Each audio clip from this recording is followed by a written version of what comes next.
Dr. Sridhar here.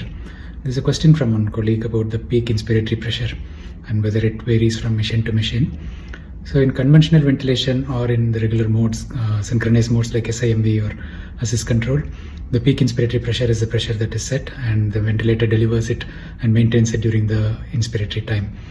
The volume guarantee mode, you're setting the PIP max, which is a maximum PIP that the ventilator can deliver, within which it tries to deliver the tidal volume that you've set. The PIP that is actually delivered to the baby varies from breath to breath according to the lung complaint. So that's the main advantage of volume guarantee, that the ventilator may actually use a lower PIP. The other parameter that comes into question is the type of ventilator you're using, because in ventilators like the Mackay and the Hamilton, there is a confusing terminology. The PIP that they mention on the machine is actually the delta P, which is the pressure above the PEEP. So if you are talking of the set PIP on a Mackay or a Hamilton ventilator and they say it's 15, it's actually 15 plus the PEEP of 5 or 6. So the conventional terms, we mean a PEEP of 21 or so. So be careful in the terminology if you're using different ventilators within the unit, and make sure the team understands about that as well.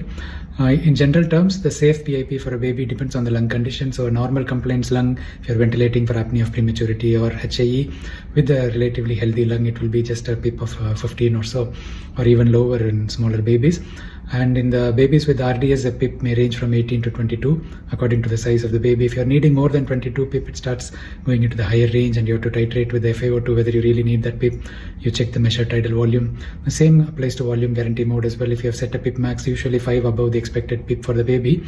If you have set a PIP max of 27, 28 and every breath is needing 27, 28, it's actually high for that baby. So you need to rethink your strategy. Are you using the right tidal volume, and is volume guarantee the right option?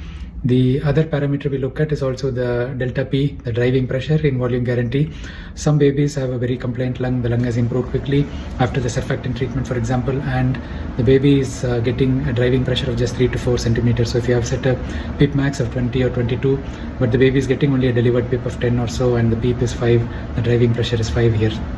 You often see these babies working hard because the breathing effort is against the resistance of the tube. So it's basically like a higher form of CPAP on ET, which is not recommended. So again, you have to review the settings. So the tidal volume may need to increase because the lung has become more compliant, or you can switch to a non-volume guarantee mode with the reasonable pressure setting that we discussed for a state of the lung. So I hope this helps. Thank you.